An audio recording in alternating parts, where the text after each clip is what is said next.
No, you can. I'm for you. Okay, Perfect. we have an arena to speak to, okay.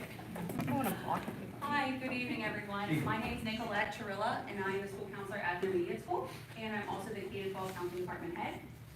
And I'm Leslie Kunkel. I am school counselor at the high school, and I work with students in classes A through F. Okay, so our department has worked very hard on coming up with our Chapter 339 plan, which is something that it is required by the state for all schools to have, and this is something that lasts for 3 years, so this will be from 2024 to 2027, and this is truly the framework of what our department does, and it covers all domains from career, academic, and personal social.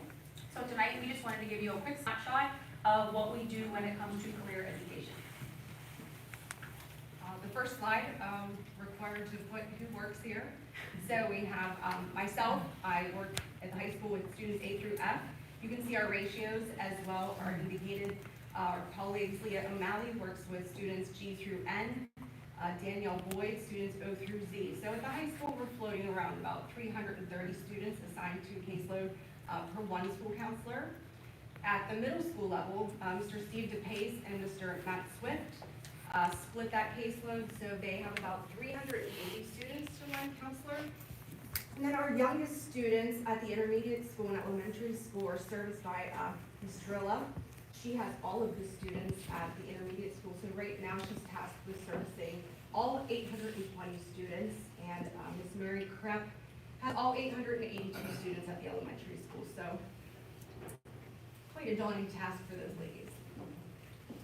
Fitting that we're here at Parkway tonight, we do have the largest group of students that attend the Parkway Career and Technical Center. We have about 200 students at the high school level this year that are attending. And this is part of the Parkway requirement as well to have the Career and Technical 339 plan here on site. So like Nicolette said, the standards for career education and work, we have to have certain pieces of evidence per grade level. And those pieces of evidence are in the areas of career awareness and prep, career acquisition, getting a job, career retention and advancement, and entrepreneurship. So we have to get pretty creative in how we do that. So school counselors are tasked with creating lessons, going into the classrooms, creating advisory lessons that we do monthly, sharing small group seminars, as well as pushing into classrooms and helping teachers embed some of that into their curriculum. So here at Chartiers Valley, students do start a career portfolio in kindergarten that starts as a hard copy portfolio and it transitions into a digital portfolio that follows them and evolves all the way through their high school career. These 4 strands must be meaningfully addressed within that portfolio. And at grade levels 5, 8, and 11, we do have to report to the state. There are specific artifacts, a number of artifacts that students have to have per grade level. That is something that is found in the Future Ready Index. So if you've ever looked on there and seen that reported, this is something that we actually excel in. So in the 2022-23 school year, at 5th grade, we had 100% of students had the correct amount of artifacts. 8th grade, 100%, and 11th grade, we had 99.6%. The statewide average is anywhere between 88% to 95%. So that is something that we take a lot of pride in. So some of the things that are in that career portfolio, one of the acronyms that you will see come up in the K-12 matrix that was shared with you is RIASEC. Some of you may know this as if you've taken a personality test or a Holland code. That is essentially what RIASEC is.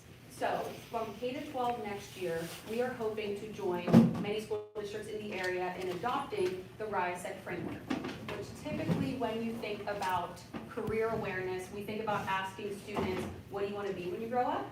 And RIASEC really is based on self-discovery and asking students, who am I and what kind of person do I want to be? So you can move to the next slide, Nancy. So here are the 6 RIASEC themes. So in kindergarten, in 1st grade, students would take this personality quiz. Obviously, it is to their level. The primary one actually uses photos. And students would come up with their 3-letter code. So for example, mine is SEA. And this involves kind of taking a look at what am I good at, what are my interests, and what does this look like for my future. Then hopefully we take that at the primary level and it continues to work through all the way to the high school level when we're actually looking at career pathways, what kind of classes do I want to take. We're really hoping that this creates meaningful career engagement and not just a one and done kind of thing. We're really hoping to ingrain this in the curriculum, even to the point where staff will be taking this test and staff will know their RISEC codes as well. So at the primary school, you can see that we are really starting at the Who Am I with RISEC. They do a lot of helpers in the community. What does it mean to be part of a community? This is where most of their artifacts are, as you can see, physical. They have a physical portfolio that starts with that. They also participate in second step lessons, which covers everything from self-management, empathy, problem solving. And then once students move to the intermediate school, we continue through those lessons, also incorporating PBIS lessons and what it means to be respectful, responsible, and safe. In 5th grade, we are very excited that this year our 5th grade class is participating with Junior Achievement BizTown. So students have actually been doing lessons where they get to learn about financial literacy, and then they actually get to go to the BizTown where it is an immersive community where there are restaurants, there is a radio station, there's a construction management business, and the students actually get to work together, put everything that they learned in the lessons to work. They get to choose a mayor for their community day, and it's a live reality look at future. So that's really cool and something that we can do for 5th grade. I have a 5th grade daughter this year, so I was super excited to talk to Nicolette about this. My daughter just participated at her school district in the BizTown, and it is like a hidden gem of our shared community with Bridgeville. If you have a chance to go see it, it's so cool. My daughter got to be like the CEO of Highmark for a day. It puts you through every piece of the career, and the kids all got to share that. It was pretty cool. So at the middle school level, things start to mature a bit, and we're looking at business classes, talking about financial decision making and spending, careers, credit, borrowing. The financial literacy piece gets more advanced, practicing some skills, whether that's in the classroom or the counselors are pushing in and doing lessons, and we start to use Naviance as well. So Naviance is our digital portfolio, both at the middle school and high school level. They provide the career choice profiler, career clusters, some personality assessments, so kids really start doing more advanced exploration, so that when they're in the high school, they have an idea of, what classes do I want to take, what can I start thinking about after high school. And in the high school level, we do advisories, we have classroom lessons, we have small group seminars. Again, each step, whether it's primary, intermediate, middle, high school, things just start getting more advanced, to meet the students at their age and maturity. And by the time they're in 11th grade, they're starting to take tests like the ASVAB, PSAT, SAT, and really dive deep into the hauling codes and RISEC, be prepared for their post-secondary planning. We go over everything between college, trade schools, service industry, straight to work, anything and everything, the skills gap. And then we do some practice interviews and resumes, and that's all saved in their Naviance portfolio.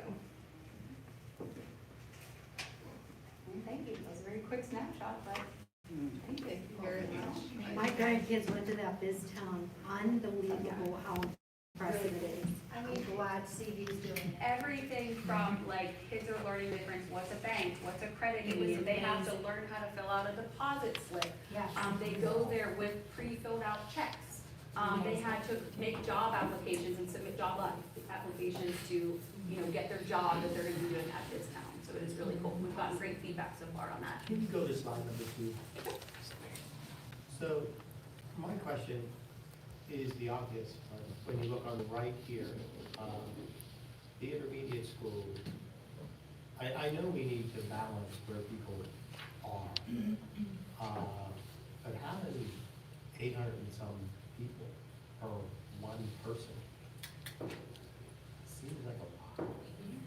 So, it is a lot.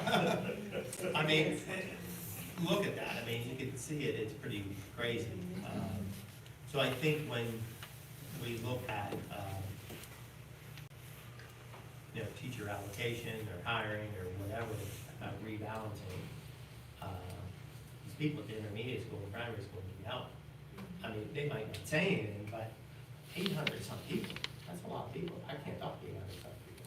I don't know how to do it. Now, I realize at the primary school, you're probably going to matriculate from year 1 or year 2, year 3. But in the intermediate school, they need to know where they're going to go, I would think, and have some kind of, I don't know. Has that always been that way? Does anybody know? It's always been that way here at Chartiers Valley. I will say, in our research at other school districts, it's changed dramatically.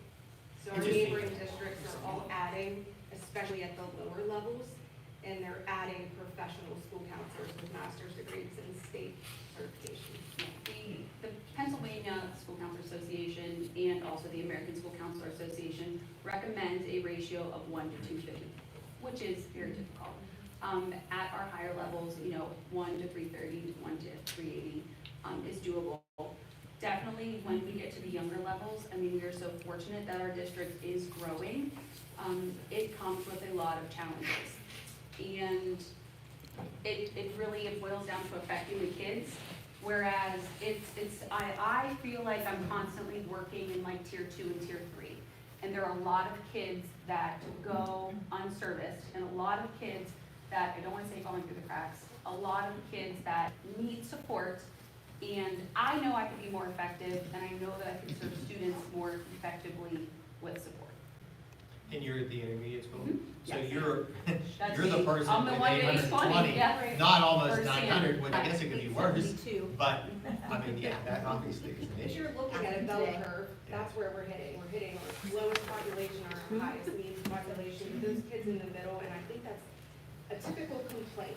When you were a kid in high school, how many times did you say, I never saw my school counselor, they didn't do anything for me? And I think it's because our jobs have changed and our duties have changed so much over the decades that we need to be seeing every kid. We can't have where you have an 800 to 1 style ratio anymore. Do you see every kid in the intermediate school? No. I mean, you no. physically can't, that's okay. No, like if I can give you a quick example of what this is, like some people are very fortunate to not experience the death of a loved one until later in life, but times have changed, things have changed. We do have students that experience a lot of death, whether that is a parent, whether that is a very close family member, a relative. In a perfect world, I would love to sit down with that student, check in with them, have that transition back to school, check in with them later, check in with home. When I say that we have, deaths happening so rapidly and I am only one person to 820, I started creating what I call grief folders, and it is basically everything that I can give a family, everything that I can do, resources for parents, families. I have an email that I send home with my support. I meet with that student, as soon as they come in, and then that's it. It's brief. And that's happening. I created 15 grief folders at the beginning of the year and I'm out. Like, I have to make more.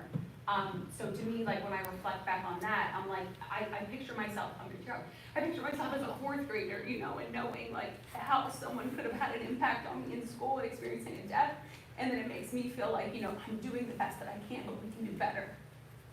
And this is a very specialized certification, correct? Right, I was gonna, a lot of times, people don't understand the differences between school counselors, therapists, educational specialists, even, the support systems with our intervention or AHN. All of our degrees are, very different, and all of the training that we go through is very specialized, and we all have very different certifications, whether they're through PDE or through a licensure through the state. Ours is specialized to public school settings through PDE. We all have a master's degree in counseling, but we are not therapists. So we are providing a huge umbrella and scope of services to all of the students, but we've all been trained, and it has been, it becomes very easy at these younger grade levels to become a pseudo administrator when there's only one of you, because you're alone on an island in these buildings, and you're, you have so many teachers, so many administrators, and when it's just you, Yeah. No, I mean, yeah. So the high it's hard. school and middle school have the chill project and have the support of AHN in that whole Again, facility. we are all doing very, very different, like Chill is not responsible for doing any academics or. No, I understand, but like, it could help. You don't have any of that? Yes, we do. You No, we do? have Chill from K to 12. Okay. Yes. But I mean, you physically have somebody in the building or no? Yes, we physically have a chill room at the intermediate school, chill room at. But I mean, a person. Yes, there is a behavioral health school educator Okay. that is, you know, the queen of the chill room, that helps tremendously with drop-ins, things like that. That's, you know, they have their own special skill set of like drop-ins, there's a lot of data, we work so closely. So that's definitely like a team aspect there. It is a tremendous We each help. have this school-based therapist as well. Mhm. So this therapist is, it's like going to the dentist. If you are going to your dentist, you're using your insurance. Same thing with a school-based therapist, they can only see clients. It's just convenient on campus. I mean, it's just something, you know, that we will need to discuss. I mean, Thank you. it just, I mean, the numbers don't sound, it's obvious. We greatly appreciate it. Yeah, we're continuing to grow. It's a good thing. Yeah. I want to thank you guys. because Great report. This. Thank you. plan is, what, Sorry. 70, 80 some Right. pages? It's okay. You got me too. It's 70 some, 80 some pages, and you put it down to 8 or 9 slides, and that is just a snippet of what you all do every day. So thank you for your work on the report, as well as for what all of you do every day too. So appreciate it. Thank you.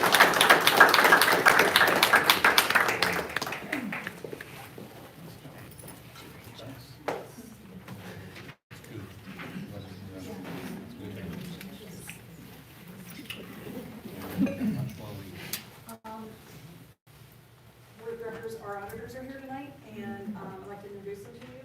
Amy Lewis with Mara Dussel and Bob Bellicos. They're gonna present our 22-23 audit and financial statements to you now. You want me to do it now? Okay.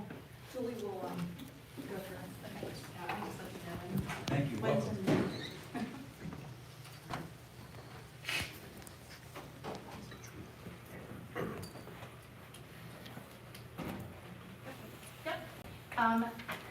Good evening, everyone. My name is Amy Lewis, as Pat said. Happy to be here to present the results of the audit.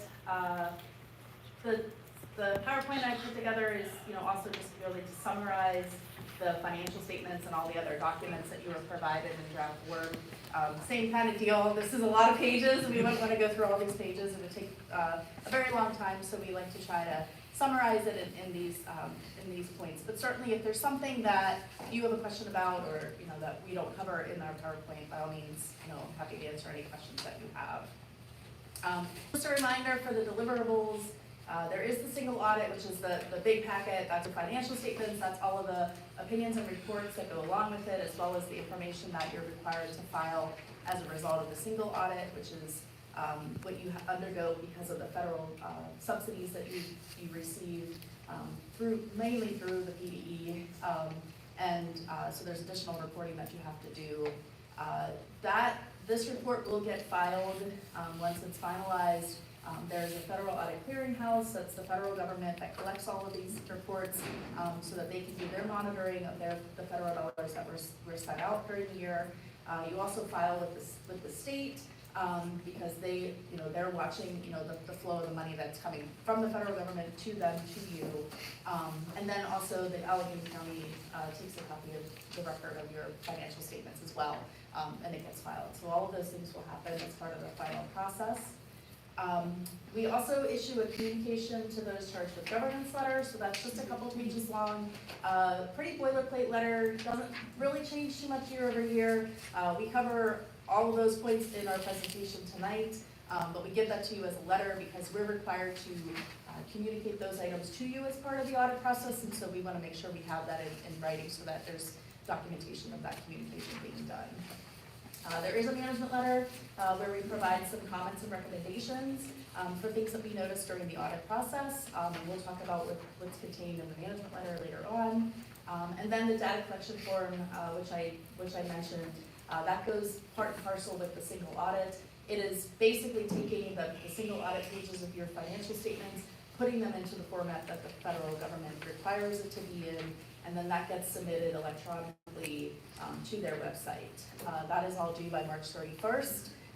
We are in a good position to have everything finished in order to be able to make all of those submissions, on time by the March 31st deadline at this point. Yes, you can scroll ahead.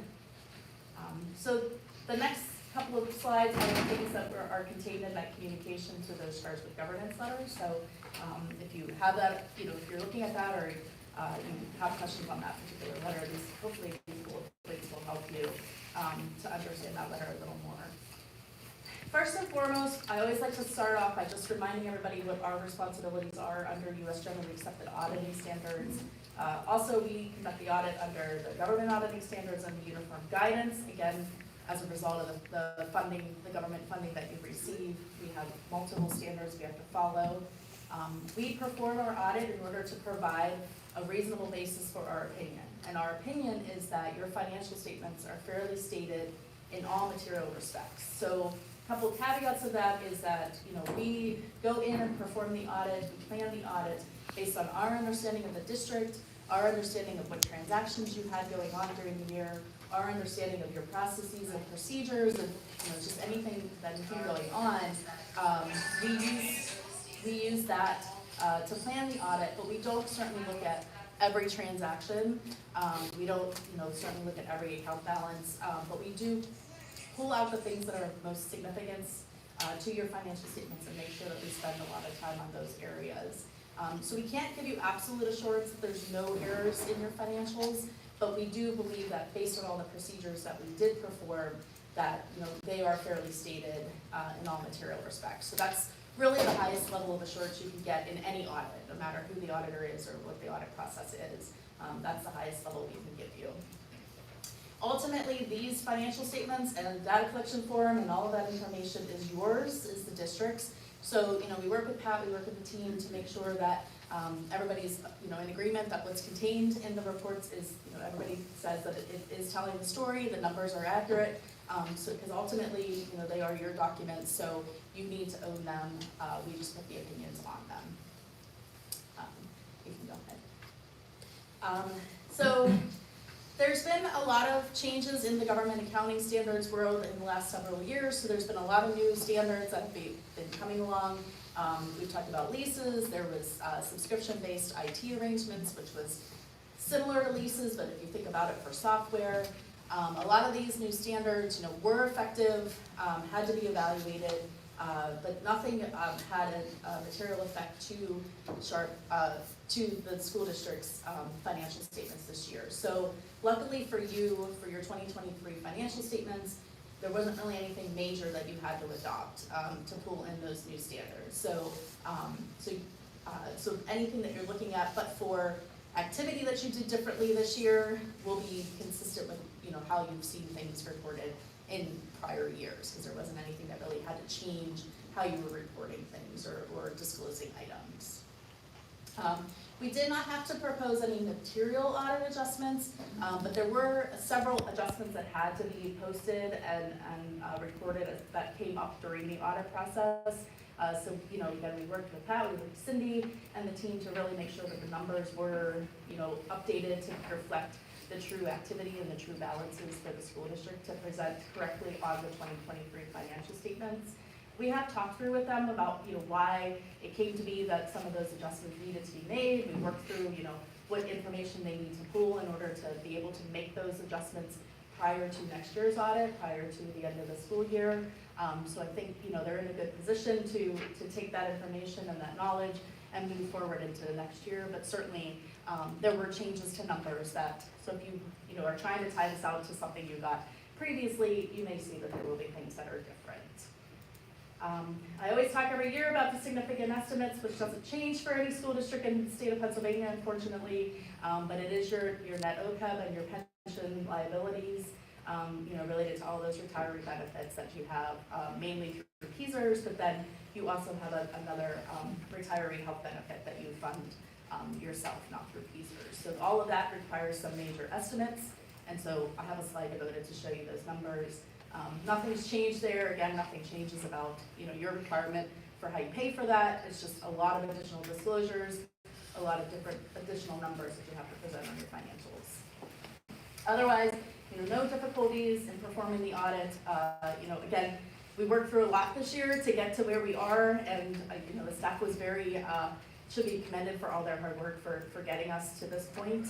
We asked a lot of questions, we asked for a lot of documents, we had a lot of, going back and forth about things just to make sure that we understood what was provided to us, but, everybody was very gracious with their time, very, very willing to put in the work to get us to where we are. So, no issues that we need to communicate to you. So, good news there.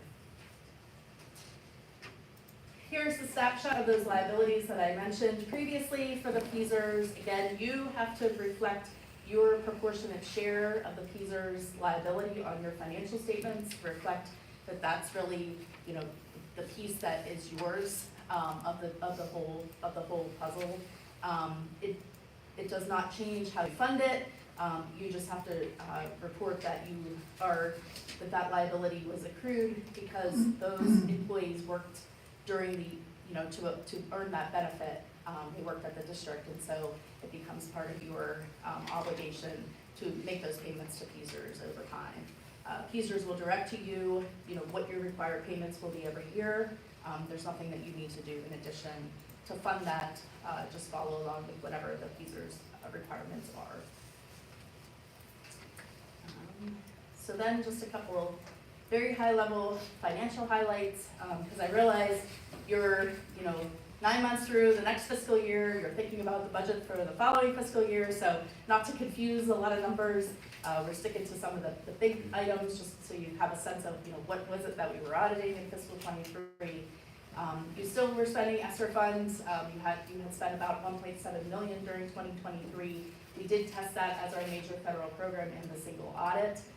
It is and will continue to be designated as high risk by the federal government until the program is over or until you stop spending the money. So it's something that we do look at year over year. You did have some ongoing construction and other capital activities, so there was approximately 1.6 million spent for construction related costs during the year, as well as 575,000 that were recorded for some new leases. The new catchphrase under the lease standard is finance purchased. So that and the lease is one and the same really. For purposes of how you think of it, it just makes a difference for accounting purposes, the terminology. So that's why it says finance purchased here. Good news, there was a positive change in that position of about 175,000 in the food service fund.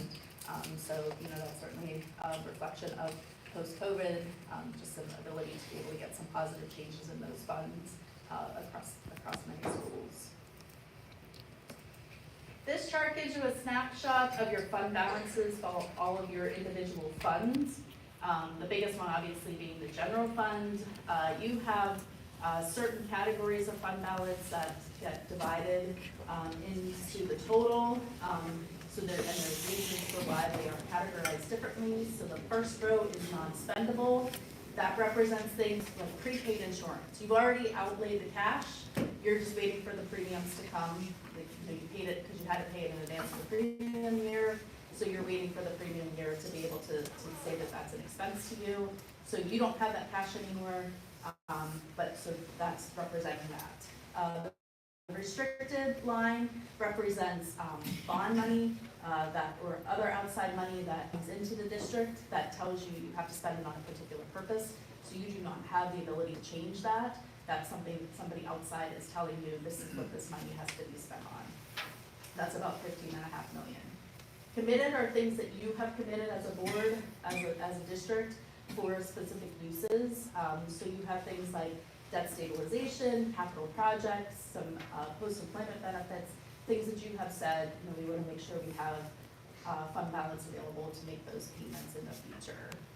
And then finally, the unassigned would be everything in the general fund that's left. That's not one of the other categories. You can see at the bottom the increases and decreases by fund for the year. Go ahead. Sorry. So then for the fund balance for the general fund, this is just a 3-year snapshot to show you where you were. You had a net change in fund balance for 2023 of just about $323,000. That's the general fund only. And then the bottom part just splits out the type of fund balance again, which is a repeat of the prior chart. So ultimately, that unassigned fund balance for your general fund, the part that's not otherwise designated or restricted for something else, it represents about 6.7% of your expenditure budget. You're capped by PDE for budgeting 8% of unassigned, so you're below that cap. Another organization that assists government finance officers recommends 2 months, at least 2 months of your expenditures to be sitting in that unassigned fund balance. So you are within those two upper and lower levels with your 6.7%. For the capital improvement fund, as I said, you did spend money during the year on different projects. You do have your bond money still left to spend, as well as some committed funds, really, for additional leases that you're going to be entering into. You did transfer $500,000 into the capital reserve fund from the general fund during 2023 as well. So now moving to the management letter, there's really 5 comments that we commented on. A couple of these are repeated comments that we noticed in prior years. We're just updating again for this year. I just have a real quick snapshot of what the comment is here. The management letter lays out a lot more information.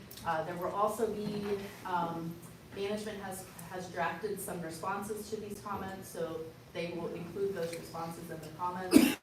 So that'll be part of the final letter. The financial reporting comment is really just talking about those adjustments that we had to work through during the year that I spoke of earlier, and just talking you through, the fact that those had to be made, and just, trying to make sure that you do what you can to avoid that next year. The interfund accounts is just talking about there's a lot of places where one fund is supposed to reimburse the other fund for monies that were paid, and the actual cash hasn't been moved. So you have a lot of what's called due to, due from balances on your financial statements, representing that those funds owe each other. So we just recommend, trying to clean that up just to make it, a little bit clearer of how much cash and money is available in each respective fund. The capital asset, the capital asset valuation, you do get a report every year to update some capital asset information for your reporting. We found a couple errors in that report, so we just recommend that you make sure you're providing all the accurate information and then checking that report to make sure that it does contain everything that you expected it to be, so that your number reflected in your financial statements is accurate. Bank reconciliations, we just noted some errors in the bank reconciliations and some issues with timeliness of bank reconciliations during the year. I know that Cindy has been working to get caught up on all of that this year, so I think that will, work its way out as you move into fiscal 24 and beyond. And then the delinquent taxes is something we've commented before, just like any other tax that you're getting, just making sure you're shoring up, what are you receiving, does it make sense to you, just kind of double checking to make sure you're getting accurate reports and things, all the information that you need to make your analysis on what has been collected and what's still owed to you. So with that, finally, future considerations. Obviously, budget constraints are a hot item for every school district. There's only so much money to go around. So many costs are increasing. So it's really a concern for every school board. And especially, the final year of ESSER, everything has to be spent by September 30th this year. That provided you a lot of additional funding the last couple of years to be able to do different things with it. And so you just have to recognize that is going away, and that pot of money is not going to be available anymore. No sign of anything coming behind it to backfill in. So you're just going to have to make sure you're taking reflection on that to make sure you can move forward without the ESSER funds going forward. Cybersecurity risks, we just always mention that. It's a concern for every entity, no matter who you are, governments alike, everybody's at risk. So we just always say, please stay vigilant, please have employees stay vigilant, don't click on anything that you're not comfortable about, make sure your IT is department kindergarten is helping you, to work through anything. If you're not sure, let them know, have them help you. The last thing you want to do is have some kind of breach that puts the district into bad light, just because of one false click that was made that, was really an error. The changes in leadership, just a general comment, there are some new school board members, some changes, in the admin, and so we don't see any of that being a direct change to internal controls, because a lot of the people who are doing a lot of the individual steps are the same. But we always just notice that whenever somebody new comes in, they just look at things a little differently, or they ask different questions, or, something that somebody was doing, you might not realize they were doing, and so you assume it's still being done, and maybe it's not because that person's no longer here. So I always like to take the opportunity during any audit to just say, keep that in mind, that you're still asking the questions, making sure that you understand what's going on, and that you do understand that everybody is taking part of whatever oversight responsibility that you think should be happening, that there is somebody that, is doing what needs to be done, and that you're asking the questions that need to be asked. Just a reminder, not to say that there's any concern we have, but we just like to point that out, because sometimes you just don't realize what was happening that is now no longer happening. And finally, unfortunately, I would be remiss if I didn't have to mention any more pending accounting standards. We are beyond the big ones, the leases, the subscription, IT arrangements, all of that. But certainly, as any transactions like that would become entered into in future years, those will still have to be evaluated under those new standards. So not much impact today, but maybe tomorrow. And then the other pending accounting standards that are coming along are really a lot more they're minor things, a little bit to do with compensated absences, a little bit to do with some other things that would be disclosures, but nothing that's anticipated to really have a widespread significant impact to the district. So something to keep on top of, but not something that we feel is going to require a lot of heavy lifting to be able to adopt it effectively. So with that, I have mine and Bob's contact information, so if anybody has any additional questions throughout the year, you're welcome to reach out. And I'll take any questions now if there's anything that anybody has. Nice report. Anybody have any questions? I have one question. So you mentioned about the pending accounting standards. I mean, we buy buses, which was required. We own Philly River Transportation Department. How would that affect? Because I could see us buying buses every 2 to 3 years. It's something that's required. But we don't deduct it like a normal individual. So why would the accounting standard really affect us at all? So it's not going to affect you on the fund, because you're still going to treat it as an expense on the fund. So for the general fund, it'll always still be an expense. Where you do see it come into play is on, basically, governments have 2 sets of books, and it's kind of weird to say that as an auditor, but you have your fund statements, which is the things that you budget, the things that you watch throughout the year. Then you have what's called the government-wide statements, which takes all of that, combines it together, and then adds onto it capital assets, so your buses, your buildings, and then all of your long-term debt, so all the bonds payable, that net pension liability, all of that. Puts it all into one place so that you can take a picture and say, what does my district look like all together? If I put everything in, this is how it would look. And So it's like our credit worthiness. Yes, so it's supposed to mirror like a normal corporation's balance sheet, with all of those things on it. But when you account for it at the fund level, the funds are more concerned about each year, really lining you up to budget. So it's not really worried about how much do I have to pay out over the next 20 years. It's worried about what do I have to pay out this year? What do I need a budget for next year? And so it's kind of more of a limited viewpoint. And so that's why you have the 2 pieces. Because the limited viewpoint is important to you because you need to do that to manage year over year. But the overall is also important because it just gives you a big picture. So previously that wasn't taken into account, but maybe the new standards it would be taken into account. The buses? Yeah.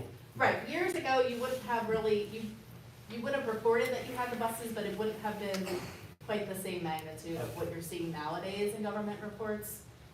But yeah, it always would have been all along, that never changed. It would have, in your general fund, it would have been an expense all years. That has never changed, but it's just that those government-wide statements that have really That's what's really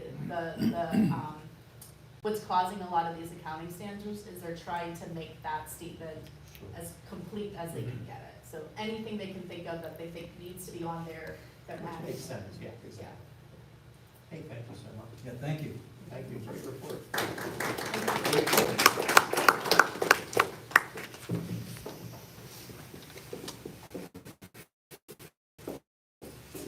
Okay, Ms. Conlon, you want to talk about the safety guys? Or is that- The Chartiers Valley School District has an opportunity to apply for a facilities grant from PPE. The grants, are open to all school districts, they are competitive. There's a lot of money involved. Each school district can have up to two $5 million grants. We're asking the board to consider, the administration move forward with one grant to be for the intermediate school roof. Mr. Snodgrass, has worked with, a contractor to get an up-to-date estimate on, just an evaluation of the roof, what needs to be done. The estimated cost is at least $4.1 million. So we would like, the board's permission to move forward with writing this grant is due May 31st. There is two caveats. One is, if we get this grant, the board has to agree to, support 25% of that cost. So the district would have to come up with over $1 million to support this project. As you heard through from the auditors, we did contribute to capital reserve this year, $500,000. We have a lot of commitments. But I still think it's worth, investing our time, our resources into writing this grant and trying to get it. Because that roof needs attention. And it's leaking now. It is leaking, it has been patched. We truly believe we can get through the spring and summer season. This project, even if awarded, it probably won't start till next year. But this is the high priority, I think, for this grant. So 75%, so that's a We good would get deal. 75% from the state, and we would have to come up with 25%. We do have different funds other than capital reserve. It would be nice if we could budget for it, but we'll see how that goes through the budget process. Rebecca, the bond money that was brought up, Yes. being that this is a capital project, Yeah, are we permitted? I would have to look at this was before my time. Could you look into I that? could, Thank yes, you. yes. We do have bond money. I do believe some of that could be, shifted with board approval. It has to go to capital projects. It can't go to balance our budget. Which, that, It has to go to the capital budget. But that project that it's currently slated for would have to be redesigned to move money elsewhere. So it's a big picture, strategic move if we shift any of that money out. do we have some good grant writers? Well, I wouldn't say no. Of course we do. We have excellent grant writers. Ryan's a subject matter expert in construction. I know the financials. Mark Huber is really good at making things very clear in a grant. He's good at reading grants, and I could read something 4 times and I'm, Mark, what is that saying again? And he's able to interpret all that. So I think we have a pretty good team. Julie's on the team. Pete is on the team. So we're gonna blitz it if we have permission to move forward. Just a quick thought, we might be able to tap into Parkway out here. We got incredible grant writers Fabulous. out here, so we might be able to tap into that possibly. I will tap into Dr. Copeland, tomorrow morning. And how old is that roof? Ryan, 40? Yeah, parts of it, there are 5 different layers of membrane. on It's a top. flat roof, is Yeah. that correct? Rubber, Yeah. okay. It's like a modified bituminous coating. Yeah, and there are 5 different layers of the coating on top of it. Okay, yeah. So it's been there for a while, and it's been overlaid a bunch. The issue that we got to the price we did is, at this point, the insulation needs to be replaced underneath. The masonry needs to be replaced. It's a pretty large project. It's critical. No, I think you should look, I mean, I know it's the possibility of 2 $5 million grants, so, you know, and it's an expense, but if they're putting in a roof, then you should look at the HVAC, because in the end, you're gonna have to punch holes through a new roof whenever that gets done. So, maybe you get, you know, maybe you'll get the roof, but you won't get the HVAC, but at least that opportunity would exist to get it to where the air quality would be better, and then that part of the building would be done, that if the renovation in the future ever needed to be done by a board, they would do all the inside of the IS. Because I know before we did the high school, and the stadium project, we looked at renovating the IS, Yes. so, that's an issue. So do you want us to go down to half of both HVAC and? Yeah, I would, because you can only say no, you know what I mean? We'll update you. And then it's nice to have that option. They're due May 31st. These aren't just like fill in the blank. They are somewhat, you need to write the story, and you can do that. And you need to keep the board updated. Yeah, and one other thing, I hate to put even more work on you, but I saw this grant available for environmental concerns, and we are looking at doing the pool filter system and that type of stuff. If you can get 75% off on that, on money that's already supposedly allocated for the pool, can we look at that too, you know what I mean? Yeah. Yeah, that's all. Perfect. All right. Anybody have any other? Hey, thank you. Thank you. Okay, moving on to the solicitor's report. Anything? We don't have a report this evening. On to the workshop agenda. Motion to add to the agenda, item 6.1, board meeting minutes for February 13th, 2024, and February 27th, 2024, for the March 26th, 2024 legislative board meeting. So moved. Motion made by Mr. Chua. May I have a second? Second? Second by Ms. Heen. Any discussion on this item? All in favor? Aye. Anybody opposed? The motion passes. On to athletics and activities. So may I have a motion to add to the agenda item 6.2, all-state band travel request for the March 26, 2024 legislative board meeting. So moved. Motion made by Mr. Chua, second by Mr. Montani. Any discussion on this item? All in favor? Aye. Anybody opposed?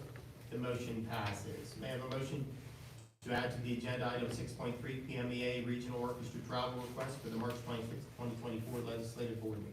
So moved. Motion made by Mr. Chua, may I have a second? Second. Second by Mr. Olinger. Any discussion on this item? All in favor? Aye. Anybody opposed?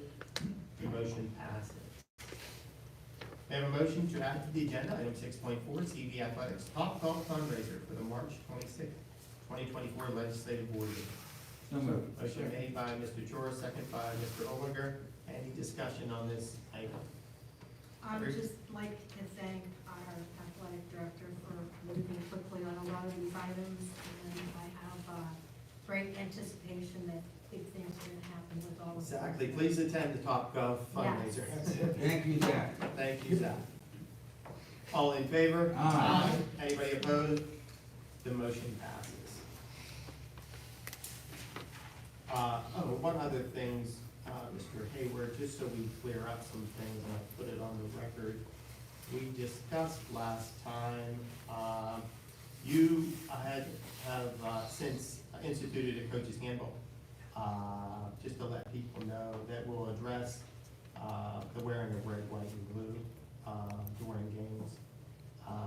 So all the booster groups are free to follow the guidance that you've given them on the colors for warm-ups, which are the same in previous years, just so people understand that.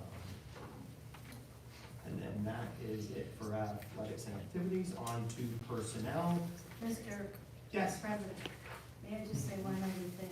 Certainly. Recognition out to the Chartiers Valley hockey team, which I will be there again tomorrow. And good luck in your, they are phenomenal. And if there's any teachers or whoever's in here, the kids in the audience were unbelievable. So much of an improvement over the last 20 years. The play was awesome as well, but I 21-0, 23 now. 23-0, Yeah. wow. So But good luck. that brings up a more important point. What's the score in the basketball game? We fell short. We fell short in the fourth. We ended up losing to Norwood by 9. Okay. But we were winning through 3. And also, I had the pleasure of attending the high school musical on Friday, and if you saw it, it was really good. So, it was actually a shout out to those people also. So for all the athletics and activities, thank you. All in favor? Aye. Anybody opposed? The motion passes. On to buildings and grounds. We have a motion to add to the agenda item 6.6, boys lacrosse football facilities modification. We missed one, buddy. Wait, we missed something. I'm sorry. I missed human resources report. May I have a motion to add to the agenda item 6.5, human resources report for March 26, 2024 to the March 26, 2024 legislative board meeting. So moved. Second. Motion made by Mrs. Trainer, second by Mr. Chor. Any discussion on this item? All in favor? Aye. Anybody opposed? The motion passes. May I have a motion to add to the agenda item 6.6, boys lacrosse football facilities modification request for the March 26, 2024 legislative board meeting. So moved. Motion made by Second. Mr. Montani, second by Mrs. Heen. I couldn't tell. Sure. Any discussion on this item? All in favor? Aye. Anybody opposed? The motion passes. May I have a motion to add to the agenda item 6.7, CVIS outdoor classroom for the March 26, 2024 legislative board meeting. So moved. Motion made by Mr. Olinger, second by Mr. Chora. Any discussion on this item? Great idea. This is very unique, and a lot of new schools that are being built offer this opportunity, so this is nice that they're doing that. Do you want to say anything, Mr. Spence? Yeah, it's a very unique project. If you're familiar with the IS, when you come in where the buses drop in the back, there's the first courtyard area that right now is just a grassy space. So that will turn into a pretty exciting outdoor classroom with benches that convert into picnic tables, a whiteboard that will be out there, a little platform for students to be able to work on, and I believe there'll also be a cover so that they can go out and have shade from the sun as well. So there's some exciting things that can come with that and opportunities for the staff at that building. They Great work job. really hard in collaboration with the PTG, which I believe some of the PTG members are here, so thank you for working with that administrative team. We appreciate it. Okay, all in favor? Aye. Anybody opposed? The motion passes. May I have a motion to add to the agenda item 6.8, payment to KAG Engineering to provide an as-built topology survey at the high school stadium for March 26, 2024 legislative board meeting. So moved. Motion made by Mr. Chor. May I have a second? Second by Ms. Heen. Any discussion on this item? All in favor? Aye. Anybody opposed? The motion passes. I have a motion to add to the agenda, item 6.9, the 2022-2023 single audit and financial statements for the March 26, 2024 So moved. legislative board meeting. Motion made by Ms. Heen, second by Mr. Olinger. Any discussion on this item? All in favor? Aye. Anybody opposed? The motion passes. May I have a motion to add to the agenda, item 6.10, payments including charter schools in the amount of $5,635,684.13 from February 1st through February 29th, 2024 for the March 26th, 2024 legislative board meeting. So made. Motion made by Second. Ms. Heen, second by Mr. Chura. Any discussion on these items? All in favor? Aye. Anybody opposed? The motion passes. We have a motion to add to the agenda, 6.11, quote from Repco for the repair of the middle school exterior light controller for the March 26, 2024 legislative board meeting. So made and yay. Motion made by Ms. Heen, Second. Third. second by Mr. Montani. Any discussion on this item? All in favor? Aye. Anybody opposed? The motion passes. I have a motion to add to the agenda, 6.12, quote for $8,000 from A1 Electric for teledata work at the high school stadium press box that was not included in the original specifications for the March 26, 2024 legislative board. So made. Second. Motion made by Ms. Heen, second by Mr. Montani. Why was this not included? Just gonna ask that. We had to put it on, yeah. Yeah, yeah.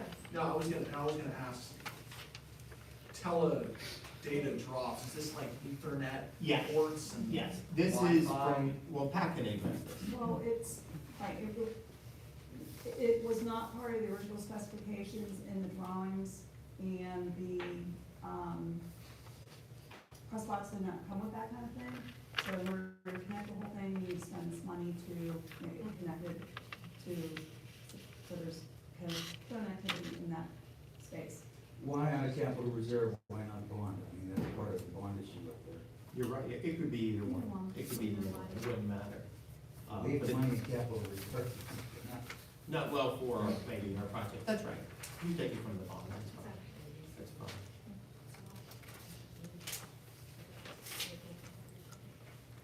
Okay, all in favor? Aye. Anybody opposed? The motion passes. May I have a motion to add to the agenda, item 6.13, March 2024 construction payment report for the March 26, 2024 legislative board meeting.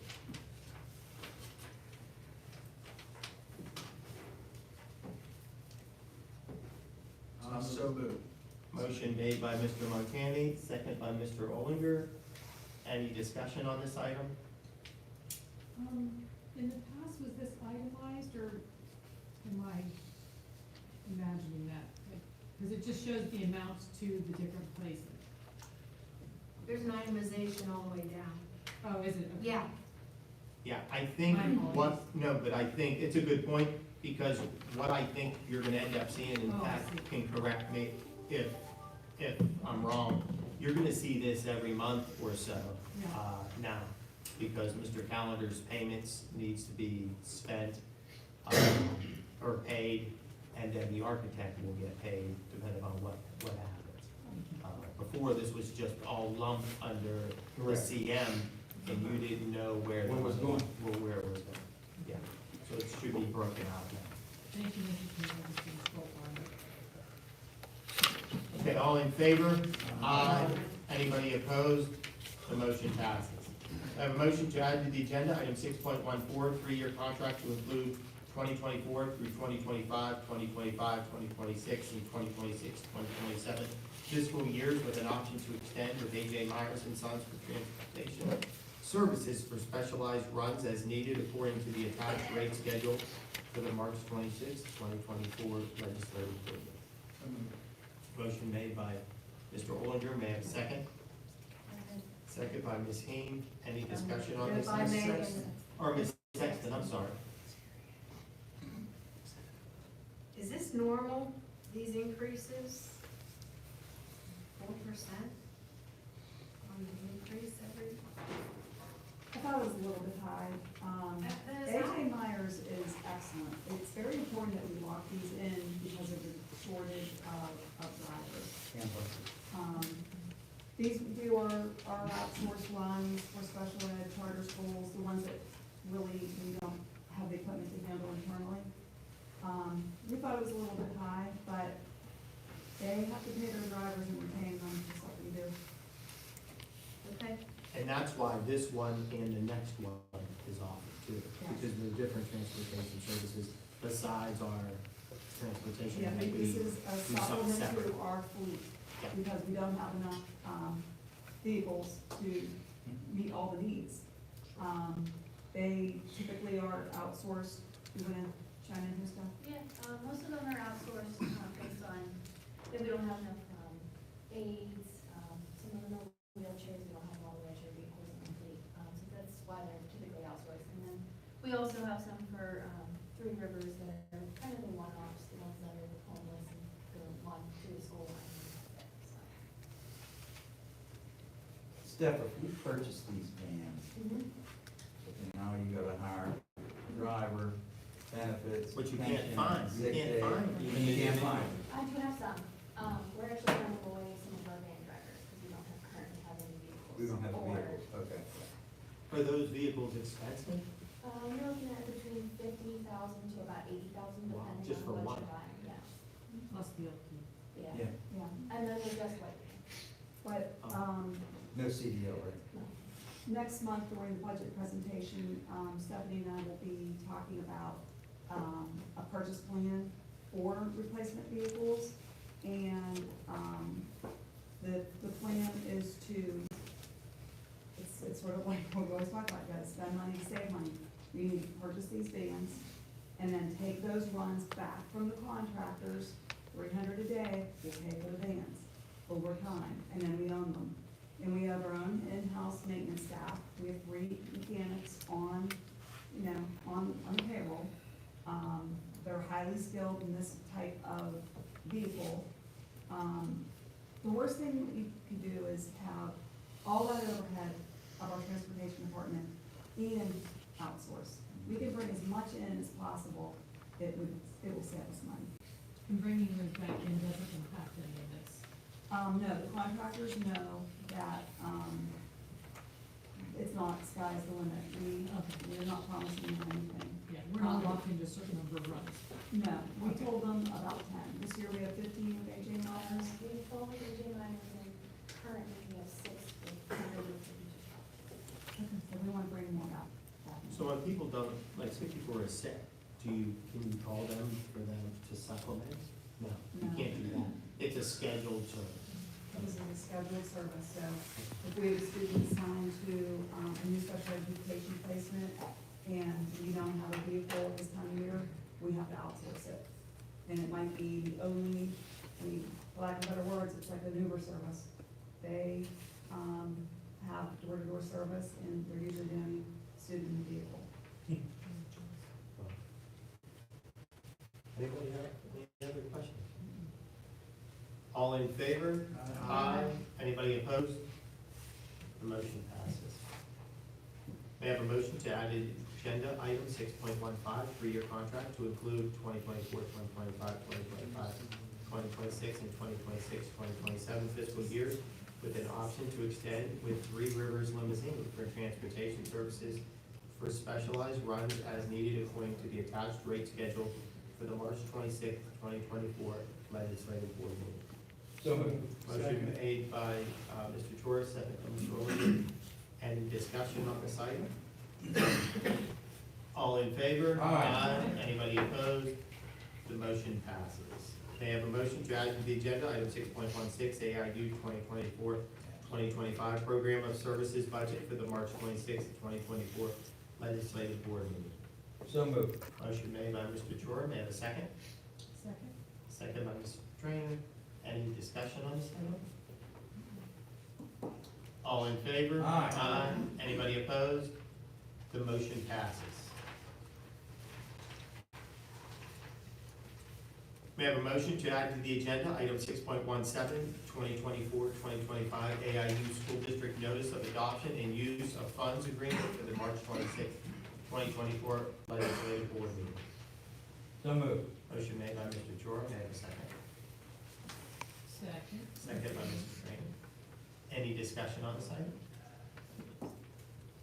All in favor? Aye. Anybody opposed? The motion passes. May I have a motion to add to the agenda, item 6.18, increases to substitute positions for the attached chart to the March 26, 2024 legislative board meeting. So moved. Motion made by Mr. Chor, second by Mr. Olinger. Any discussion on this item? Just thank you, Pat, for doing all the research Yeah. on this. Thank Good you. deal, Yeah, too. it really was. Chelsea did a lot of, the research. Yeah, and this will raise our rates on a lot of things and hopefully will alleviate Get some coverages people. for teachers. And you'll get substitutes. Yes, soccer prep for teachers and overtime for our, facilities and food service and bus drivers. Okay, all in favor? Aye. Anybody opposed? The motion passes. We have a motion to add to the agenda, item 6.19, request from Collier Baseball Softball Association and Scott Township Baseball Association for the use of the intermediate schools for baseball practice for the March 26, 2024 legislative board meeting. So moved. Motion Second. made by Mr. Olinger, second by Mr. Chor. Any discussion on this item? Yeah, I think that should be Scott Township Athletic Association. It's a Okay. Good deal on this, this Yeah. helps us out a little bit, and. Yeah, it helps out. And townships. Exactly. Mr. Kinslow said he'd come help work on the fields. Okay. Nice. I did it before. Right. Take it. All in favor? Aye. Anybody opposed? The motion passes. May I have a motion to add to the agenda, item 6.20, approval of tree and brush removal service at the intermediate school campus and high school for the March 26, 2024 legislative board meeting. So moved. Second, Motion made- third. Motion made by Ms. Heen, second by Mr. Chura. Any discussion on this item? Just Thank you to- to everybody that worked on this, by the way, because it looks great. Just a clarification, we did some before, so this was additional to that? This is additional. On the Tom's Run side. Yeah, this will be on the Tom's Run side, and this will hopefully, but not necessarily guarantee it, eliminate the leaves from going on the track The new and the track. tennis courts. And staining. And right now, some individuals pushed over the fence in the intermediate school by doing some crazy stuff in the parking lot. And Yeah. there have been some fires in the back left corner of the intermediate school. So we're gonna clear the brush on the other side of the, Fence. fence, all the way across Across. from when you go in front of the administration room, building, all the way to the soccer field. So that way, it can be open to the police and people can see behind the fence. Because a lot of people are walking up Which you can. from the railroad tracks and it's becoming an issue. It's bad. So that's why this is being done. All in favor? Aye. Anybody opposed? The motion passes.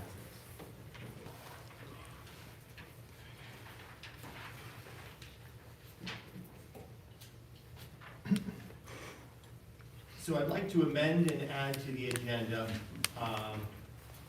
an appointment of, Ms. Franzik, as interim superintendent for education, and Patricia Conley, our director of finance for operations, which she will concentrate on all other aspects of the school district. So the motion would be to appoint Mrs. Julie Franzik as interim superintendent for education and Mrs. Patricia Conley as operations effective today, Tuesday, March 12th, 2024, with a stipend of $2,000 a month for each of their efforts until a new superintendent is selected, approved, and begins. May I have a motion to add this item to the agenda as 6.25? So moved. Second. Motion made by Mrs. Trainer, second by Mr. Chura. Any discussion on this item? All in favor? Aye. Anybody opposed? The motion passes. So this was not on the agenda, so I'd like to offer the public a chance to speak on this item if they so choose.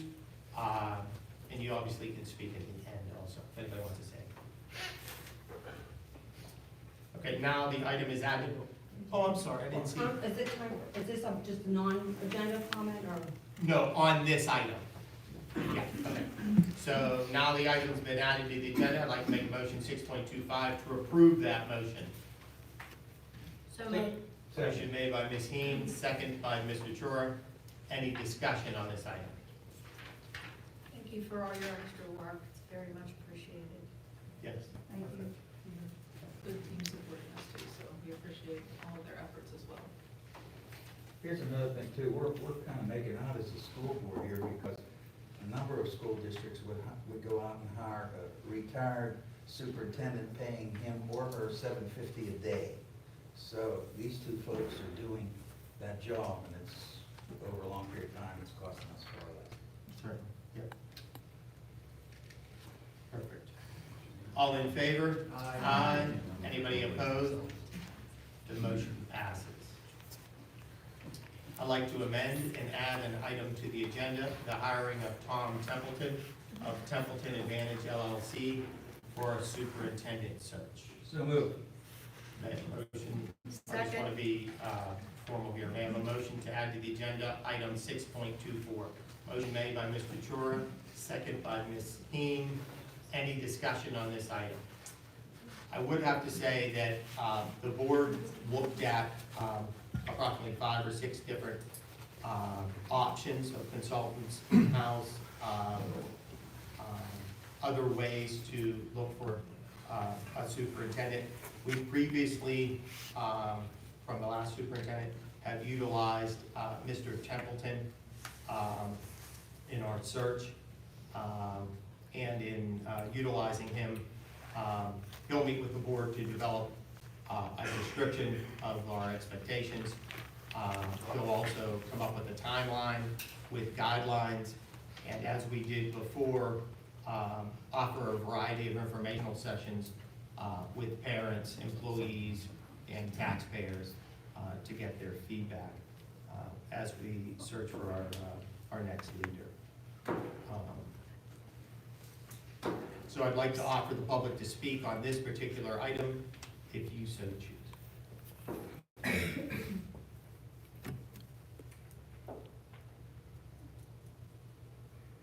Okay.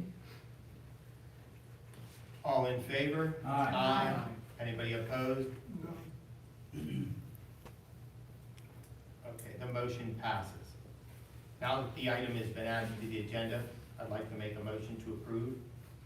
So may I have a motion to approve item 6.24, the hiring of Tom Templeton of Templeton Advantage LLC for a superintendent search. So moved. Motion made by Mr. Chura. May I have a second? Second. Second by Mrs. Trainer. Any discussion on this item? All in favor? Aye. Anybody opposed? No. The motion passes. Thank you. I'd like to also thank Dr. Copeland and his staff for hosting us this evening. This is an annual event that highlights the partnership between CV and the Parkway West Career and Technical School, allowing our students to enjoy the benefits of a career pathway directly from CV, which could lead to, as Dr. Copeland explained to the board, industry certifications, college credit, and direct employment. These unique aspects of Parkway focus on providing hands-on, real-world experiences, and we are grateful for these opportunities that provides for our students. Mr. President, one other thing. Yeah, Also, if we could thank our officer out there, Officer Hall, thank you for Thank being you. here. thank you. He's our law enforcement officer out here at Parkway. He does a phenomenal job. The staff and Great. students just love him, and he just does a great job for us. We couldn't run the time, so thank you. Perfect, thank you. Okay, moving on to public comments on non-agenda items. Mr. Olinger. Okay, so if you'd like to speak on non-agenda items, you can sign in, if you haven't already signed in. Once your name is called, please come up to the podium, state your name and address, and please try to limit your comments to 3 minutes. There's no paper to sign. Yeah, or you just- Yeah.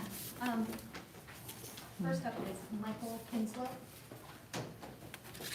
So just so I can say, we are gonna start a timer that you can see, which I think will be better for the public as well, before we have a little timer. So if we can try to stick to the timer, it's gonna buzz not ridiculously loud. I'll start it after anyone who speaks, after they state their name and their address, or you state their resident, okay? Okay. My name is Michael Kinslow. I live at 684 Elizabeth Street in Bridgeville. Welcome, Mike. Thank you. A lot to celebrate at TV, by the way. My daughter was Sophie in the musical. So. Oh. So, that being said, I've had a nephew or a child at CV every year since 1998. And I think any of you that know them know that they're all pretty good kids. My youngest is a little bit Weisenheimer, but I think they're all good kids. I love being a part of CV. That has changed over the past few years. I've been involved with basketball since I was 9, up through college, where I played and coached for 2 years. And I now coach high school at West Elm Community as a varsity assistant. What I've witnessed the past 6 years from the assistant coaches for Chartiers Valley basketball has been some of the worst behavior by adults I have seen with sports in my life. Very upsetting to me. I have personally had very negative things said to me about the previous coach in front of parents and the kids. Both assistant coaches have undermined and backstabbed the coach for 6 years. The second they were hired as assistant coaches, their plan was to get him fired so they could get the job. I've personally heard them say this. Okay? This isn't hearsay. They have called him an effing idiot, said he didn't know what he was doing, and just stands there and doesn't coach or yell at all. I know this because I used to be friends with both of those guys, and I'm not anymore because of their actions. They constantly chose and choose to put their own selfish interests ahead of the kids they're supposed to be advocating for, not just the basketball players, but helping them to become good, upstanding young men. I would not be here if I didn't have a son of my own that's going to be coming to CV. So, and I don't want him being a part of the circus that this is, or has become. I talked to other coaches. CV basketball is a joke, from what is being said out there. Most of the issues you've had with basketball over the last 2 years can be directly linked to these two people undermining the coach, stabbing him in the back, and putting their interests ahead of the kids. So when a parent's yelling at the coach, they're behind the scenes going, "That's right, he's an idiot, he stinks." Lastly, I see I have 30 seconds, they're mocking you all behind your back. The kid they said was targeted for doing what he did, they know he did it. They told the 8th graders I coach in youth basketball, they know he did it, and the kids kind of thought it was funny. That's telling to me. So, those of you that were told he was targeted, they know he did it. So, and they're laughing at you. Thank you.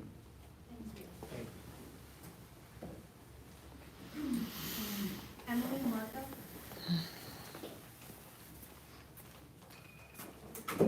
Emily Marco, 43 Clareview Drive, Carnegie, 5.06.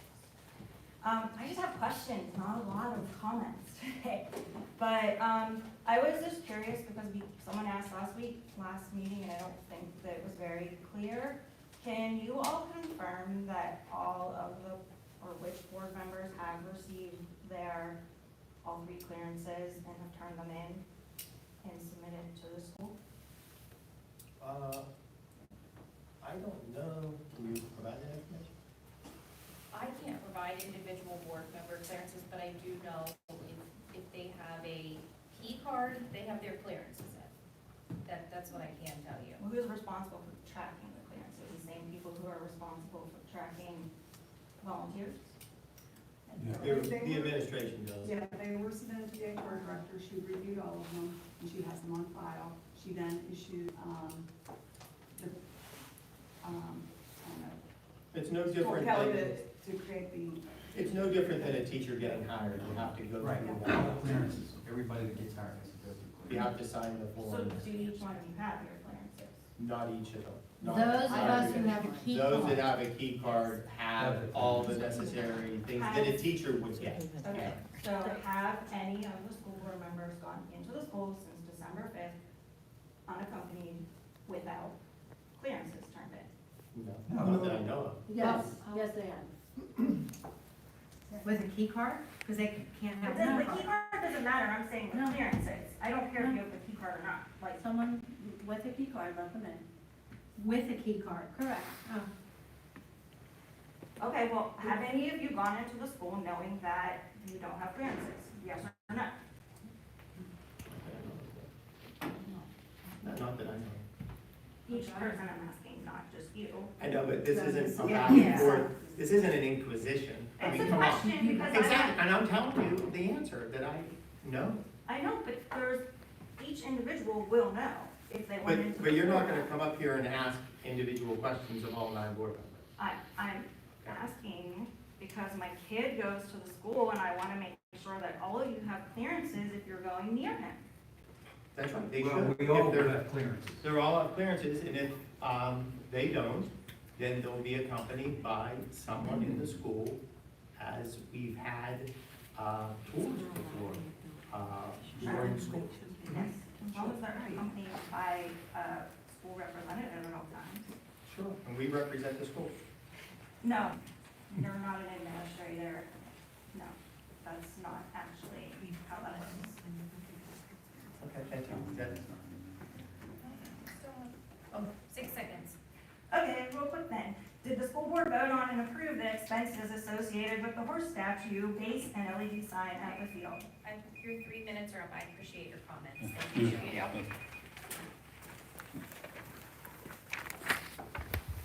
I believe, we did though. No, we didn't. I think we did.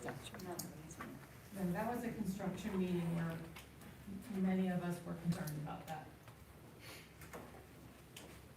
Do you have any other comments? One last one. Denise O'Neill. My name's Denise O'Neill. I'm a tax-paying member of this community. I'm on Sarah Street in Bridgeville. So I just want to say that everything that you guys said tonight was great. This is my first board meeting here. Welcome. Thank you. Some of you know me from other instances, or from baseball and stuff, from my hometown. Your presentation was fantastic. So something came to my attention last week, and before I get to it, I just want to say that I have friends in this community who have children with special needs, who fight all the time, tooth and nail, to get the services that they need. I have a current coworker who is my friend, who has a 7th grader, who was just court-ordered to go to school in North Hills because at the middle school, after multiple times going to court, no one made sure that that boy went to school. Instead, they wrote him off and said he didn't have to attend school anymore. No one really put forth the effort to make sure that that boy attended school here, so he had to have court ordered, and he's now at an academy away from his family in North Hills.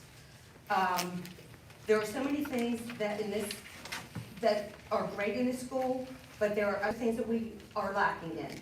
There's, still problems with the internet learning, kids are telling me. Every time there's budget cuts, it always comes at the expense of the arts or music. It's not, usually athletics or anything like that. Our children in this entire country cannot speak at all. I have a Brazilian friend who is fluent in Portuguese, English, and what they call Portuguese, which is a combination of Spanish and Portuguese, and she's now a citizen here in the United States, and their language is spot on. Our children, my son went to Spain this year. People know when we're Americans, our language is horrible. It's awful. That being said, and this lady back here who spoke touched on this, I went up to the high school today because a coworker of mine told me that her son, who was on the track team, had to run at KO yesterday instead of at the track. Evidently, it's either because of construction or something, there is concrete or whatever on the track. Today, when I went up there to look at what I really wanted to look at, they were running in a parking lot, which I don't really consider safe. What that lady was talking about, but she got cut off in my 41 seconds, is this. This is the back end of the statue when you walk into the stadium. This is the forward of when you walk into the stadium. That is our mascot, which is tastefully displayed. What you have up there was $50,000, and you have all these other needs in the community. And you wasted $50,000 on that despicable piece of artwork. I want to know, first of all, who approved it, who voted on it, and why you thought with everything else that's on this agenda and all the other needs you have, why that was $50,000 was spent Great, thank you very much for your comments. of my tax-paying money. Do we have any answers for the young lady? No, I mean, we would have to, I can get Mr. Calendar to see if it was paid for. It was ordered through, our general contractor, and That not explains it. directly through the school district, but, it So would that have was been on, Mr. it would have been Thomas? on payout. That was Mr. Thomas, TPK. and we paid TPK. It would have been on payout, and I don't have that information in front of me, I don't know if it's been billed yet, because it just arrived and it's installed. And I don't believe that we ever saw a design sketch or otherwise for what said horse would look like. You are right, that's how it should have came out. That's correct.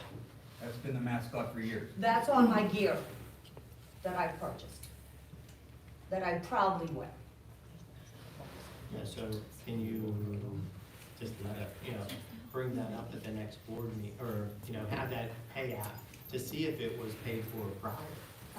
I can't imagine that they would, given all the problems up there, I wouldn't be surprised, but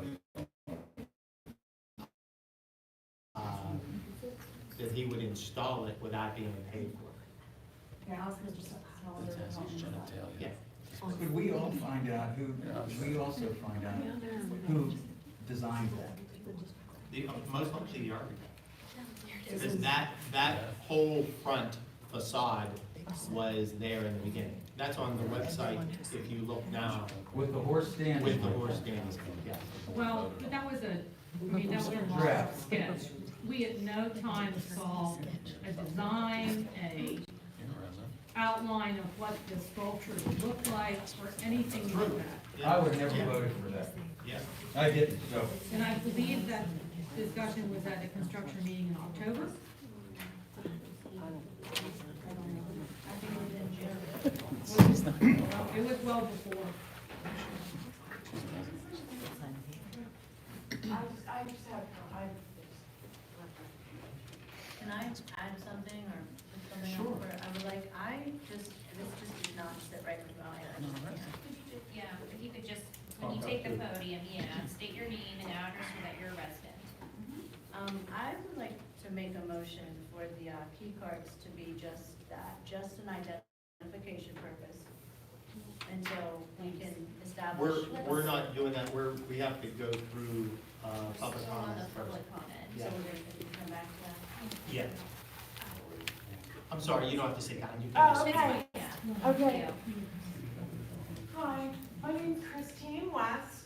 I live at 410 Hill Street in Glendale. Well, Okay? I wanted to make a small comment about the counselors. I think that they do a wonderful job at Scott Township, at the intermediate school. My son was very fortunate enough to be one of the children who did not fall through the cracks at the intermediate school. He's currently a freshman. And thank goodness that he was able to not fall through the cracks. Because with the help of Mr. Pace, he was able to get the help he needed. And currently, he's a very scholared academic. He holds 4 honors classes. He's musical, show band. I mean, very, very scholared child. I think that the counselors really could use the assistance and the backup. I think that what you're offering to do for them is wonderful. I do actually go to the high school quite frequently, and I actually did witness the statue. It is kind of offensive. If you happen to get an opportunity to see it, I mean, maybe they could, alter it in some way. Or maybe something. It is quite offensive. Have any of you, they didn't show you guys anything before? The only thing we saw is at the beginning, it's on the website, the front picture of what the design of the entryway of the construction project is supposed to look like. So, wasn't the whole spread. And so now there's a lot of people that aren't involved anymore, we have a new So construction you don't manager. have, The construction manager, I have to watch what I say, so it is no longer working for us. okay, And we're moving forward. yeah. And to address the stadium and the track, and it's not that we don't want No, the I students. understand. No, I'm just saying, I'm not counting this towards your time, but Okay. just for the other person that asked the question for the track. There are safety issues up there, so the yeah. students cannot run on that track. That's why we. And that's why, I don't know the path yet. The people, the architects, what was built wasn't designed. We did not design what was built. So there's a big problem with that, because it isn't safe. So the kids, unfortunately, are gonna suffer because they're gonna have to move and be displaced. But we have to worry about safety over everything else.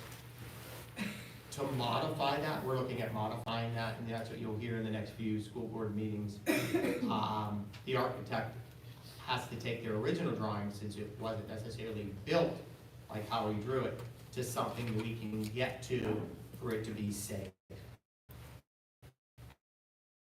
We don't know as a board, and we're gonna look. That's obviously gonna cost more money, but then you know how we're gonna get that money back. It's a process. But again, it's gonna affect lacrosse. Colleen Geis, our mom. Lacrosse can't play on, play on it if they have to fix the field.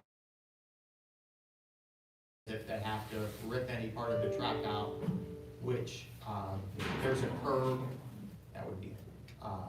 So it's unfortunate, but in the next few meetings, hopefully we'll have the architect, he'll provide options with Mr. Sellender, our new construction manager, and then the board will choose one of those routes, and then they'll go and fix it. After they fix it, then it'll be okay. But in the meantime, we all suffer. Long story short, they didn't follow the architect's specs, period. Yeah, and it's not one place, It's Many. all. It's really that, so. We'll get through, because we paid for it, and the taxpayers, parents, students, everybody deserves for it to be done right. We will not live with how it is. and these people will pay, believe me. Can I say one more thing? Yeah. In hindsight, I would rather that the field be safe for our kids and functional for our activities. I'll deal with the way that the horse looks. You know what I mean? Well, that will be we'll see. removed too. You know what I mean? Well, we don't really want to be known as that field. Yeah. Well, Yeah. That's what's gonna happen, that's what teenagers do because of. oh, I understand that, but I Jeremy mean, said that to me. if I have a choice of having, I you get it, know, but- a safety issue or a But horse from- looking like From a that. holistic viewpoint, I understand the horse issue, but it's the least of our problems. Right. When you're talking about. I mean, a child's safety over a A lot of horse. other issues out there, yeah. So, I mean, you can always paint some shorts on it, you know what I mean? Worst comes to worst. Oh, see, some of them are seeing it for the first time. You have some fabulous artists. Did you see her face? Just seen it for the first time. so I'd like to announce that our next legislative board meeting is. We just saw it. Yeah. Oh, Megan, yeah, go ahead. Well, just speaking of safety, I just think that what's happening with the key cards is unsafe. And you said if whoever has a key card is supposed to have clearances. Remember, that was the stipulation. Certainly. Well, but people are letting other people in that don't have a key card. And that's not right. So I really don't think we need key level access. I don't understand why. I don't think that's necessary. And if people are using it to let others in, that shouldn't be happening. Those people Especially should those be held people shouldn't be saying, responsible. well, And there are I don't want to safety. call anybody out, but, so, all I'm saying is I think that they should be inactive just for identification purposes until we can establish safety protocols and they're clearly established and presented publicly. So we've already, they are clearances, so. Right. Not everybody No, has people that are clearances. using them are letting others in without clearances, walking around schools around children. I'm not okay with that, she's not okay with that, and I'm sure other people aren't okay with that either. Those were supposed to be the rules. So we should So follow they're the not rules, following so the rules. everybody hears the rules. Does everybody But understand the someone rules? already We have didn't follow the never, rules. we have never established protocols or rules for the board having key cards, which is a new thing. I asked for that a number of meetings back and it was shut down, so Mrs. Sexton's motion is that until we can have those established, so that we are in line with what staff and everybody else has to do in terms of safety protocol, that we should suspend our ability to walk into buildings willy-nilly until those can be established. Because people are not following them. They're having people let them in the doors without using a card. They're taking people in who don't have clearances. That's not acceptable. Well, then the people who are opening the doors are the ones that are responsible, not the people who are walking in. Not when they feel intimidated by the person asking for the door to be open. I don't know, if you got all your clearances, you're fingerprinted, you're drug cleared, your crime cleared, what more do you want?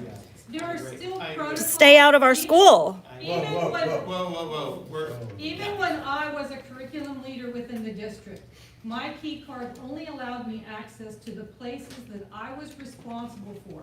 I did not have 24/7 access to the primary school, the intermediate school, the middle school, because that was not my lane. Nor should we have 24/7 access to all the buildings. That is not our lane. Read that last one. Thank you. Second.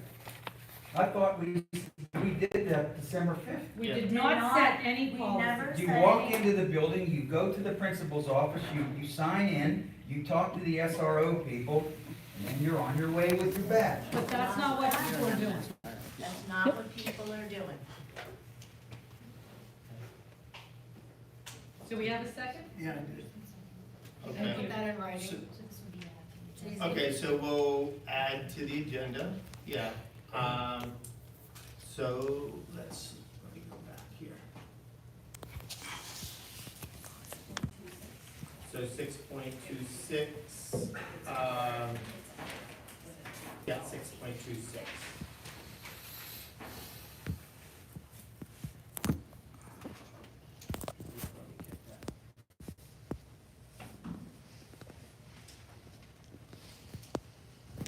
So we have a motion to add 6.26, which is create a policy for key cards.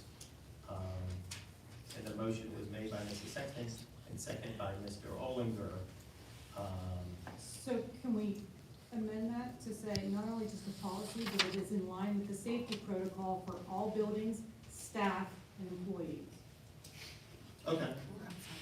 Do you have that? Perfect. That's great. And then we'll have that policy by next board meeting. We'll write that policy. Who's gonna write it? So we're gonna, the board has to.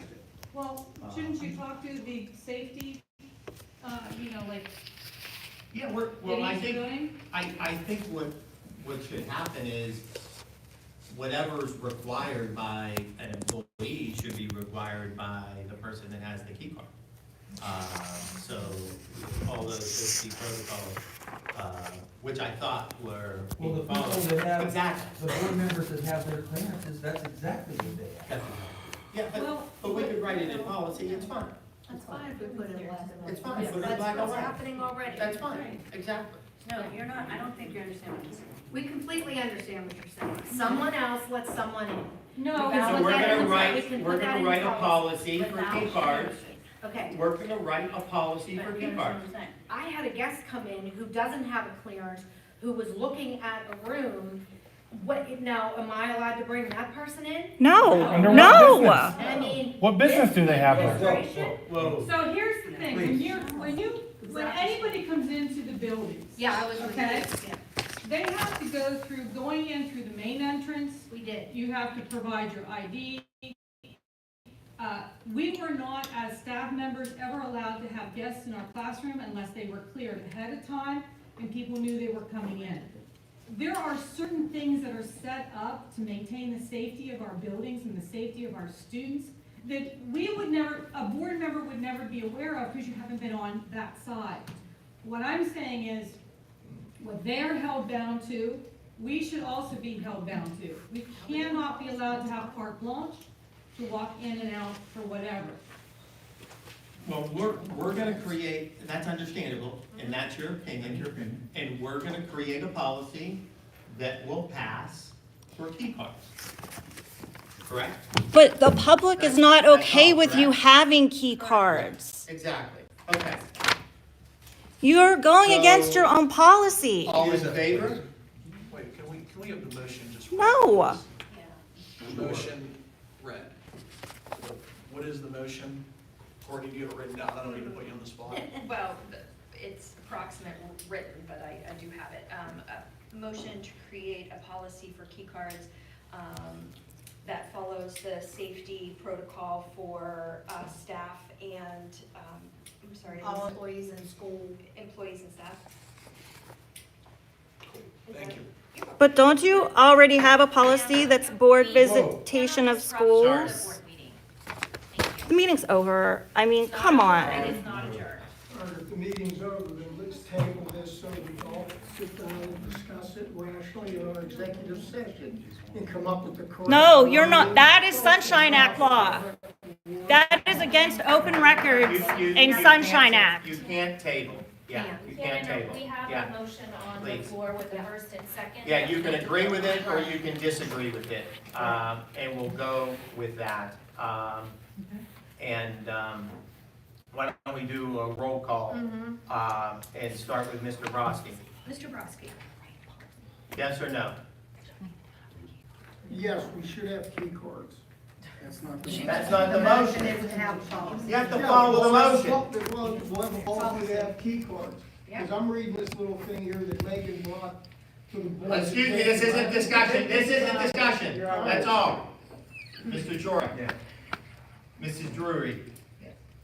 Ms. Heen. Yes. Mr. Montani. Yes. Ms. Sexton. Yes. Mrs. Trainer. Yes. Mr. Olinger. Yes. And Dr. Mariano, yes. So we'll create that policy and we'll present that policy at the next board meeting.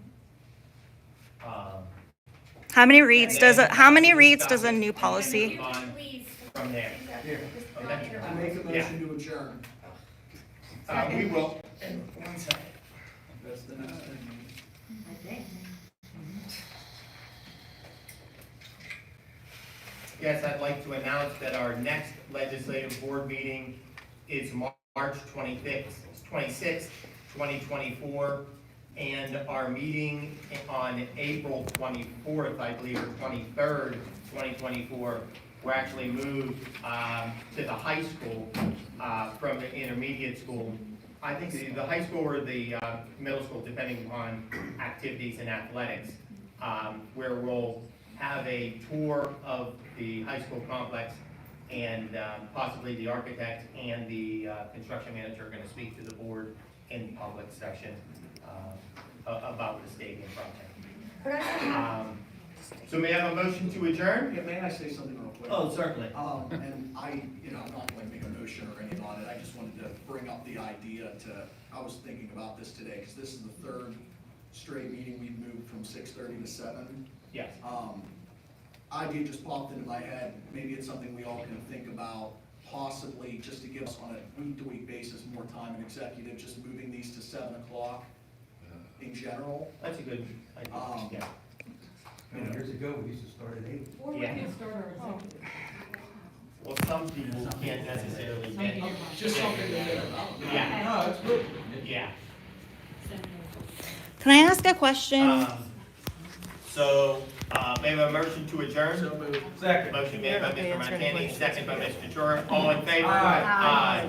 This is supposed to be a Meeting town has hall. adjourned. Can I ask a question? How many reads does a new policy need to have? Yeah. He said two. Okay. Second. That's the one. I don't know how to stop it.